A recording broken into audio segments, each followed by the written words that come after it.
hablar acerca de la evolución del documento papel al documento electrónico.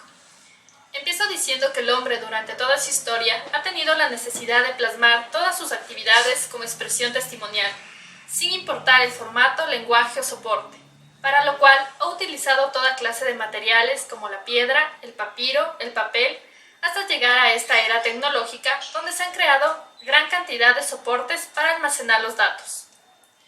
En cuanto a la definición de documento, decimos que un documento es el testimonio material de un hecho o acto realizado en el ejercicio de sus funciones por instituciones o personas físicas, jurídicas, públicas o privadas, registrado en una unidad de información en cualquier tipo de soporte, sea este papel, cintas, discos magnéticos, películas, fotografías, etc., en lengua natural o convencional, por lo que decimos que el documento es el testimonio de una actividad humana fijada en un soporte.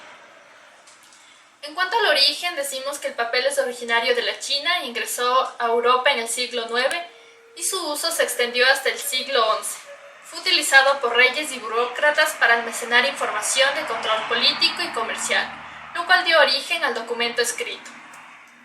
En cuanto a la evolución, decimos que el hombre durante toda su historia se ha visto en la necesidad de registrar todas sus labores diarias, utilizando medios como la piedra, trozos de arcilla, hasta llegar al papel papiro escrito en hierático, hasta el tercer milenio antes de Cristo al 400 después de Cristo. Antiguamente el medio de un documento era el papel, y la información era ingresada a mano utilizando tinta, a la cual se le denominaba documento manuscrito. Después su proceso fue mecánico mediante una máquina de escribir. Con la invención del computador como la herramienta más importante para la manipulación de la información, se comenzó a trabajar con documentos digitales. Pasaron los documentos de estar plasmados en las piedras, de ser escritos a mano con la tinta y papel, de ser elaborados con una máquina de escribir, a ser documentos virtuales. Documentos que guardan información pero de manera virtual. No eran documentos que existían físicamente, sino que hacían parte de una representación que se reproducía en un computador. Un documento es un registro de información que se puede utilizar en algún momento usando las nuevas tecnologías de la información y la comunicación. En esta era tecnológica aparece el documento electrónico, que se entiende como toda expresión en lenguaje natural o convencional, y cualquier otra expresión geográfica, sonora o en imagen, recogidas en cualquier tipo de soporte material, incluso los soportes informáticos con eficacia probatoria o cualquier otro tipo de relevancia jurídica, cuyo soporte físico puede ser películas, soportes magnéticos, videocassette, radiocassette, cassette digital, minis DVD, disquete, discos, tarjetas de memoria, discos duros, soportes ópticos. En cuanto a cuándo se cobró importancia el tema electrónico, el tema electrónico empezó a cobrar importancia en documentación cuando proliferaron los medios audiovisuales y los bibliotecarios y documentalistas se dieron de bruces con el problema de catalogar una serie de documentos especiales, sin saber en un principio si atender a la clase de soporte, sea este librario o no librario, o a la clase de signo en que se expresa el contenido textual o no textual. La proliferación de los medios audiovisuales junto a los tradicionales medios impresos hizo que se estableciera una oposición clara entre documentos electrónicos y documentos no electrónicos, puesto que era importante conocer si los documentos necesitaban la mediación de algún aparato electrónico auxiliar o si por el contrario eran legibles de manera directa sin la mediación de este. Les voy a hablar en cuanto a la distinción del documento electrónico y documento papel. Primero decimos que un documento electrónico difiere de un documento impreso en el material que lo conforma. Tablas de cera o arcilla, papiro, pergamino y papel han abierto paso a los discos, cintas magnéticas, cassette, cinta de video, disquete, disco duro, un ordenador, tarjetas de memoria, entre otras. Y a los discos ópticos, CD-ROM, DVD, etc., que se imprimen y leen mediante láser sin que exista un contacto directo con el soporte. Como segunda distinción decimos que el contenido se registra de manera que para leerlo es preciso disponer de un aparato lector adecuado, mientras que los documentos tradicionales pueden ser leídos directamente por el ojo humano. Como tercera distinción tenemos que el contenido del documento electrónico puede ser separado del medio en el que se registró originariamente, El motivo por el que se cambia de soporte es la obsolencia de los sistemas por el avance de la tecnología. La ventaja es que la información no tiene por qué variar, y el inconveniente es que se puede dar lugar a manipulaciones, poniendo en duda, por tanto, su autenticidad y su fiabilidad. Les voy a hablar acerca del documento papel versus el documento electrónico, que no hay confrontación entre estos dos, ya que el autor Patricio Manuel Fernández García nos dice que tampoco procede establecer una confrontación entre los documentos en soporte papel y los documentos en soporte electrónico. No hay lugar para tal controversia, en primer lugar, porque lo esencial es que se trata de documentos administrativos, independientemente del soporte en que se encuentre. En segundo lugar, porque esas dos realidades están condenadas a coexistir durante un periodo difícil de prever, ya que los expedientes híbridos serán una realidad habitual durante los próximos años en nuestros archivos. Y por último, porque los conceptos que durante décadas se han manejado en la archivista tradicional, sean estos fondo, serie documental, expediente, ciclo vital de los documentos, etc., no solo siguen vigentes, sino que se hacen radicalmente imprescindibles para la gestión de documentos electrónicos. En cuanto al entorno administrativo, del documento papel al documento electrónico, decimos que cuando el almacenamiento de datos se limitaba al papel y otros medios similares, no se tienen los mismos niveles de seguridad y eficacia en los entornos administrativos. Hablamos de hacia la eficacia y hacia la máxima seguridad, por cuanto hacia la eficiencia. Cuando no se contaba con los sofisticados medios tecnológicos, el trabajo de archivo era una fuente de frecuentes extravíos y robos de información. Los estándares de productividad y eficiencia de una oficina eran notablemente inferiores a los que se manejaban hoy en día. Todo ello fue transformando por los avances de la informática, los ordenadores y la aparición de las tecnologías de impresión, fotocopiado y escaneo.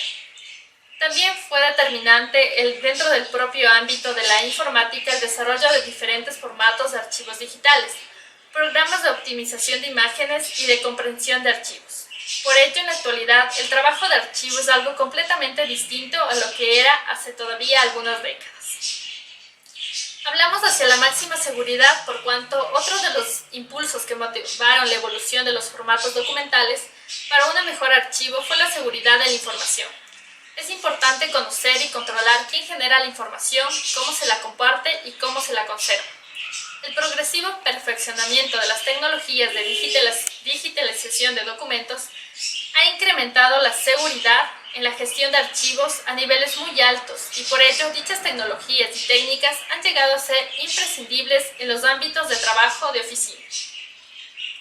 En cuanto al Ecuador, que apunta hacia el proceso de cero papeles en instituciones públicas, decimos que, de acuerdo a lo establecido en el Acuerdo Ministerial número 131 emitido por el Ministerio del Ambiente el 11 de agosto del 2010, mediante el cual se decretó la política de cero papeles, decimos que esta iniciativa permite que las instituciones públicas optimicen sus procesos a favor de la ciudadanía y democraticen la información. También permite que la ciudadanía realice trámites en menor tiempo, ahorrando dinero y sobre todo preservando el medio ambiente.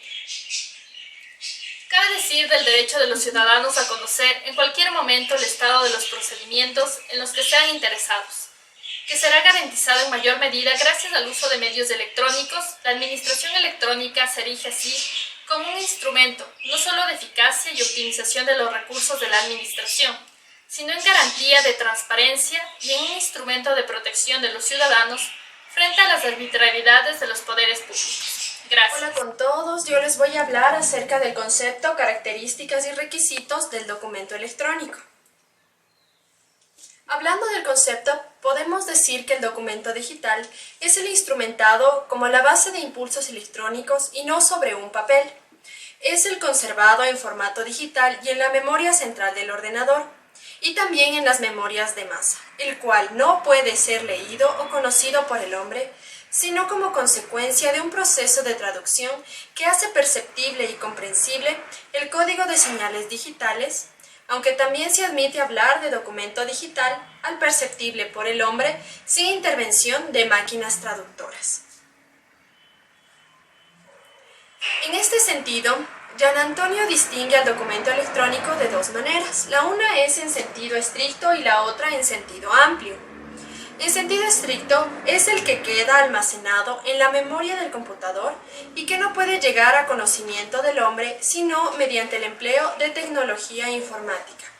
Mientras que al hablar de sentido amplio, decimos que es el procesado por el computador por medio de periféricos de salida y se torna así susceptible de conocimiento por el hombre. Entonces, el documento electrónico es aquel que se formó mediante el uso de un computador, así como aquel formado por el mismo computador. Cuando decimos que es aquel formato por el computador, queremos decir que el computador no solo materializa una voluntad externa, sino que determina el contenido de esa voluntad.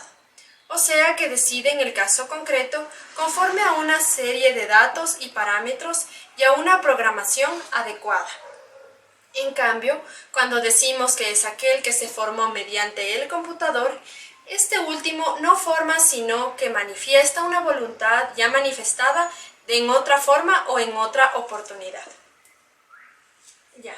En cuanto a las características del documento electrónico son que es generado por el computador. Segundo, que solamente puede hacerse público mediante tecnología informática. Tercero, que es inmaterial. Y cuarto, que para que tenga un valor deberá estar sujeto a medidas técnicas de seguridad. Ya. Analizando las características de los documentos en general, tanto electrónicos como en papel, podemos sacar que el documento electrónico comparte algunas características con este, como son: primero, que es inmaterial, es una cosa material, pero cuya incorporalidad se refiere a la materialidad del documento, es decir, lo que se trata de hablar es acerca del soporte, que puede ser un CD, un disco duro, cintas, los cuales son construidos en diferentes materiales, que pueden ser ópticos, magnéticos, metálicos, etc. El documento electrónico tendrá en momentos desmaterialización, a diferencia del papel que siempre será material. Ya. Segundo, se ubica en un tiempo en específico. Tercero, es elaborado por el ser humano. A pesar de que este tipo documental pueda ser creado por el computador de manera automática, la presencia humana no puede descartarse, ya que el software que lo ha creado ha sido diseñado por el hombre. También tenemos que la autoría. La autoría importa. En este punto, tener presente quién es el sujeto al cual se le imputa la creación del documento electrónico. También hablamos de que tiene un valor probatorio, el cual, como veremos al estudiar el derecho positivo, no se diferencia del documento tradicional. Y también hablamos de que tiene una finalidad, la cual es representativa, y esta está dada por su carácter de ser documento. En cuanto a los requisitos, este tiene 5 requisitos. Podemos hablar primero de la autenticidad.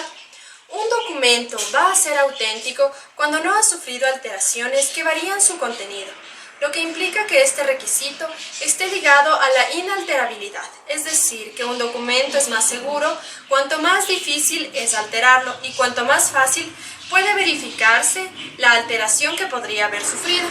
Esto tiene relación bastante con las firmas electrónicas. Por eso, podemos decir que esta garantía de autenticidad se viene realizando sobre los documentos desde siempre, sin tener en cuenta su soporte material, mediante la estampación de la firma del autor del documento. Firma que, al tener que hacerse efectiva ahora en un medio de creación de los documentos de carácter electrónico, tendrá a su vez que configurarse con una serie de elementos de seguridad determinados, de tal forma que un conjunto de datos en forma electrónica consignados junto a otros o asociados con ellos puedan ser utilizados como medio de identificación del firmante. A este medio de autentificación que permite la validación documental se une ahora recientemente el denominado Documento Nacional de Identidad Electrónico, que acredita electrónicamente la identidad personal de su titular y permite la firma electrónica de documentos. También podemos hablar de que uno de sus requisitos es la integridad. como evidencia que garantice que las informaciones contenidas en el documento electrónico no han sufrido alteraciones durante la transmisión entre distintos sistemas, tanto dentro de los sistemas de la misma organización donde se generó el documento electrónico, como cuando es transferido mediante las redes públicas o privadas de comunicación a una tercera persona, sea esta física o jurídica. Una vez esté el documento electrónico haya sido autenticado mediante la firma electrónica avanzada, en este caso se hablaría de otra legislación diferente a la ecuatoriana, que es la modalidad de firma electrónica, que permite identificar al firmante y detectar cualquier cambio posterior de los datos firmados. Está vinculada al firmante de manera única y a los datos a los cuales se refiere y que ha sido creada por medios que el firmante puede mantener bajo su exclusivo control. También hablamos de que otro de sus requisitos es la originalidad. La característica de originalidad documental hay que establecerla con relación al documento electrónico desde el punto de vista de su génesis dentro de un contexto determinado de producción. Es gestionado y transmitido por medios electrónicos, informáticos o también pueden ser telemáticos. No obstante, en contraposición con el documento en soporte papel, el original electrónico no tiene por qué mantener la estructura de disposición de la información desde su génesis hasta su comunicación.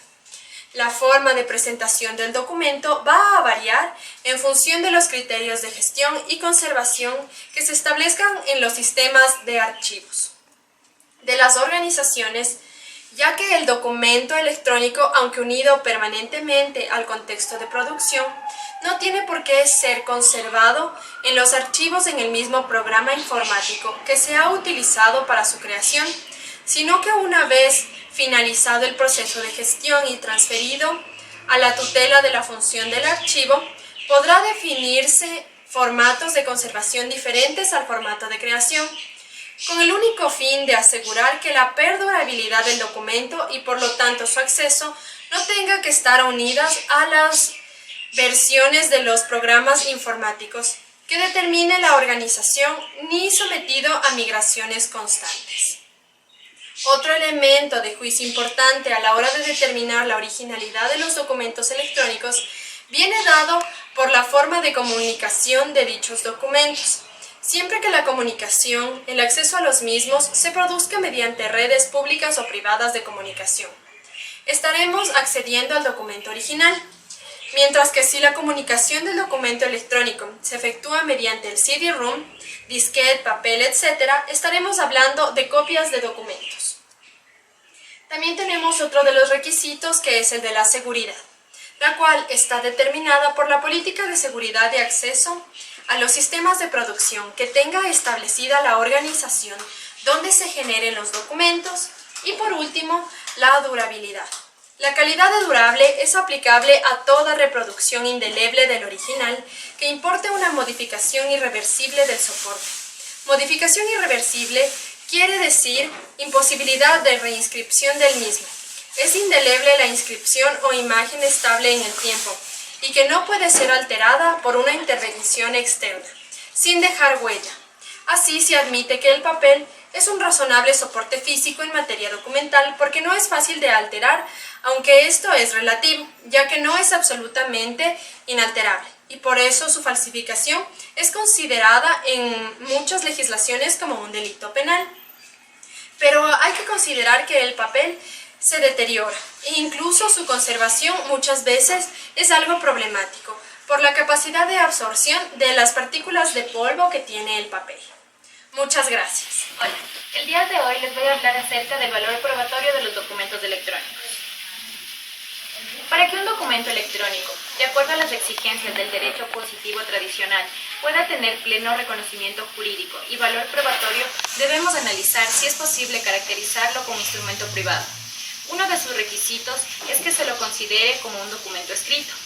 El instrumento privado, en tanto no sea reconocido, carece de valor probatorio, tal como lo ha entendido la doctrina, reconocido judicialmente por la parte a la que se opone, o declarado judicialmente reconocido.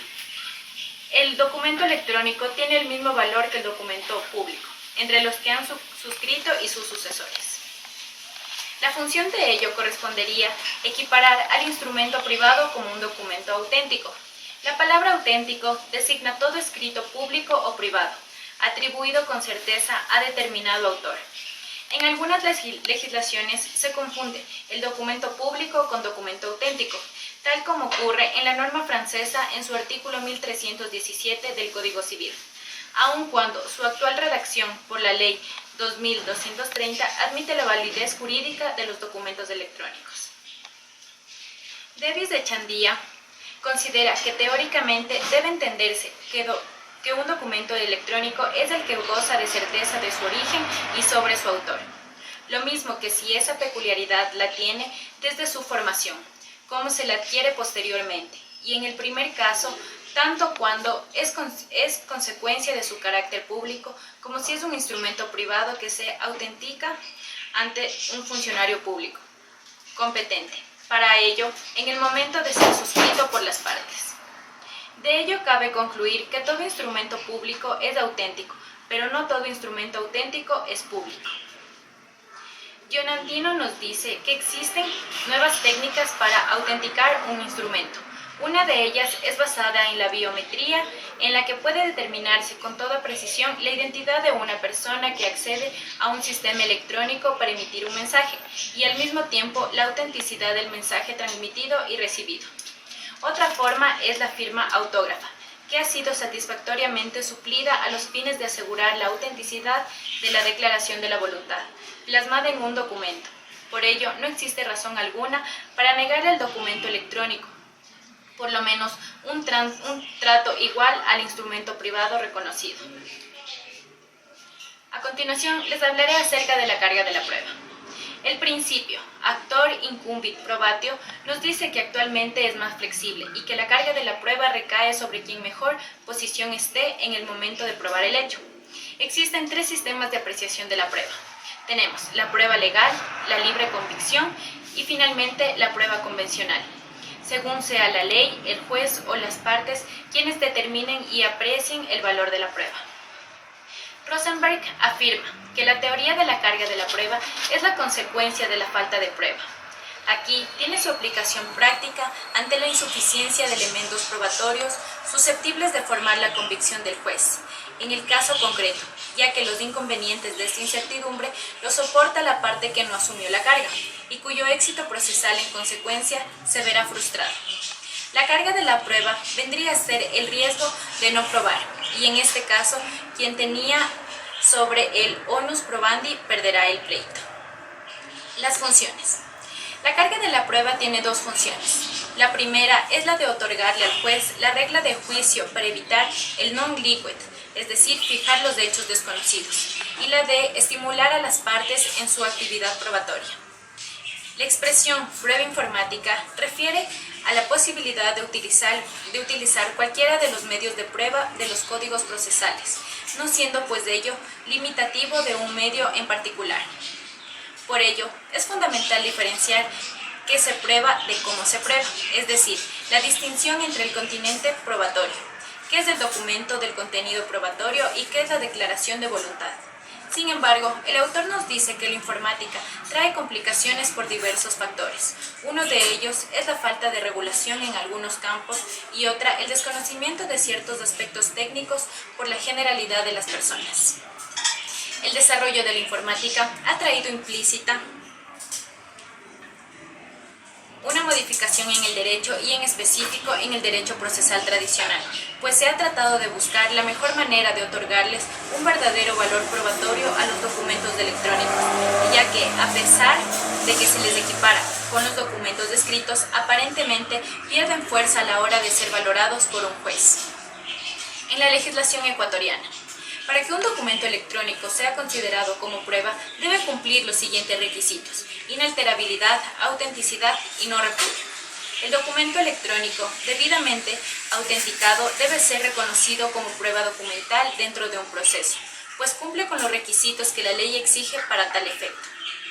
En el artículo 52 de la Ley de Comercio Electrónico, Firmas Electrónicas y Mensajes de Datos del Ecuador, nos dice que los medios de prueba son los mensajes de datos, las firmas electrónicas, los documentos electrónicos y los certificados electrónicos nacionales o extranjeros emitidos de conformidad con esta ley. Algunos de los requisitos necesarios para la validez de un documento electrónico son que se haga en un soporte informático, como por ejemplo en un CD, que existan las facilidades para que el juzgador pueda dar lectura y verificar el documento electrónico. Cualquier duda respecto a la validez puede ser objeto de comprobación técnica y se usarán además peritos calificados. Existirá una valoración de acuerdo a la seguridad y fiabilidad del archivo. Para que un documento electrónico constituya un medio de prueba, se requiere que el mismo esté firmado electrónicamente. Si este documento carece de este requisito, será el magistrado quien el que dé la valoración conveniente haciendo uso de la sana crítica, es decir, de la razón. Respecto a la jurisprudencia, vamos a hablar acerca de la resolución del recurso de casación en la Corte Suprema de Justicia. El actor es Gino José Páez Puga y la demandada es María Augusta Galarza Dávila de Espinosa. Antecedentes. La señora María Augusta Galarza Dávila de Espinosa ha enviado un correo o un mensaje electrónico enviado desde su dirección electrónica con el que se dice que el señor Páez ha sido separado de la empresa Autec y que los abogados han entablado una acción judicial en su contra, con los cargos de abuso de confianza, disponibilidad indebida de fondos y boicot. Este correo ha sido enviado al señor Gino Saer, gerente de exportaciones para América Latina de la empresa distribuidora de Mercedes-Benz, y a otros altos ejecutivos de la misma empresa en México, así como un alto ejecutivo de la casa matriz de Estados Unidos. Esto constituye, sin lugar a dudas, una falta de imputación de varios delitos cometidos supuestamente por el ciudadano Gino Páez Puga. Entre los vistos, tenemos que el acusado Gino José Páez Puga presenta recurso de casación ante la Corte Suprema de Justicia. El fallo se dio el 4 de septiembre del 2006 por la primera sala de lo penal de la Corte Superior de Justicia de Quito. El mismo que desecha la querella de acción privada propuesta por el acusador por considerarla improcedente y dicta sentencia absolutoria a favor de María Galarza Dávila. Primero, jurisdicción y competencia. Esta Sala Tercera de lo Penal de la Corte Suprema de Justicia tiene potestad jurisdiccional y competencia para conocer y resolver el recurso de casación propuesto de conformidad con la ley. Segundo, validez procesal. Revisado el procedimiento de la presente acción, no se advierte vicio u omisión de solemnidad sustancial que pudiera acarrear su nulidad. Tercero, antecedentes procesales. Se deduce acusación particular por el delito de injurias calumniosas en contra de la señora María Augusta Galarza Dávila, expresando que el día miércoles 3 de agosto la señora asistente de presidencia profirió una serie de injurias calumniosas en su contra mediante un correo electrónico enviado desde su dirección electrónica al señor Gino Saer, con copia a los señores Guillermo Carvajal, Claudia Becerril y Edgar Céspedes, en la cual se acusa de que el señor Páez ha sido separado de la empresa y ha puesto cargos de abuso de confianza, disponibilidad indebida de fondos y boicot. Con fecha 19 de abril de 2016, el juez 13º de lo penal de Pichincha desecha la querella propuesta por Guido José Páez Puga en contra de María Augusta Galarza de Espinosa por considerar que no se aprecia prueba con el que el querellante justifica haber sido objeto de injurias. Posteriormente, el 4 de septiembre del 2006, la primera sala de lo penal de la Corte Superior de Justicia, radicando la competencia del presente juicio, desecha la querella por improcedente y dicta sentencia absolutoria a favor de María Augusta Galarza, declarando que la acusación particular no es maliciosa ni temeraria. Cuarto, fundamentos del recurso. El recurrente, al fundamentar el recurso presentado, sostiene que la impugnación a la sentencia dictada el 4 de septiembre del 2006 por la primera sala de lo penal de la Corte Superior de Quito sustenta en las siguientes consideraciones. que se ha violado el artículo 491 del Código Penal, en cuanto el delito de injurias calumniosas puede cometerse no solamente por las imputaciones que se hacen en reuniones y lugares públicos, sino también por medios de escritos, impresos o en imágenes o emblemas fijados, distribuidos o vendidos, puestos en venta o expuestos en la mirada del público, o por medio de escritos no publicados pero dirigidos a comunicados a otras personas, contactándose entre estos las cartas. Además, dice el recurrente que hay que analizar si el correo electrónico constituye o no, desde el punto de vista de la legislación ecuatoriana, un medio escrito, por lo que se remite a la Ley de Comercio Electrónico, firmas electrónicas y mensaje de datos, reproduciendo que el artículo 2 de dicha ley nos dice que los mensajes de datos tendrán igual valor jurídico que los documentos escritos. De igual manera manifiesta que la primera sala de la Corte Superior de Quito no ha aplicado ninguna disposición supletoria a lo que expresa el artículo 121 del Código de Procedimiento Civil, que expresa que como medio de prueba se admitirán las grabaciones, las fotografías, las cintas cinematográficas, los documentos obtenidos por medios técnicos, electrónicos o informáticos.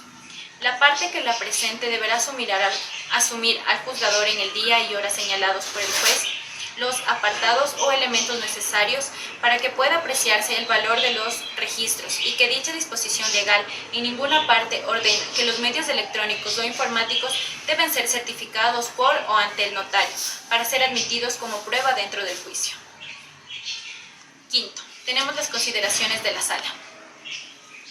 Si bien es cierto que sobre la existencia del correo electrónico que ha servido de fundamento en el caso, el señor Guido José Páez Puga presenta la respectiva acusación particular que obra a foja 3 a 7 de los autos en contra de la señora María Augusta Galarza de Espinosa, que no existe cuestionamiento alguno, es preciso hacer notorio que sobre este hecho se ha realizado su reconocimiento mediante diligencia pericial practicada en el 2005 en el Centro de Cómputo de la Función Judicial de Pichincha, cuyo informe pericial técnico-informático consta a fojas 147 y 165 de los actos, en cuyas conclusiones se manifiesta que el mensaje electrónico emitido y almacenado en el buzón y dirección electrónica son auténticos y no se encuentran modificados en su contenido de este buzón, por lo que cuenta con los requisitos necesarios para que el correo electrónico sea considerado como prueba dentro del proceso, ya que no ha sido alterado, es auténtico y no hay repudio. Gracias.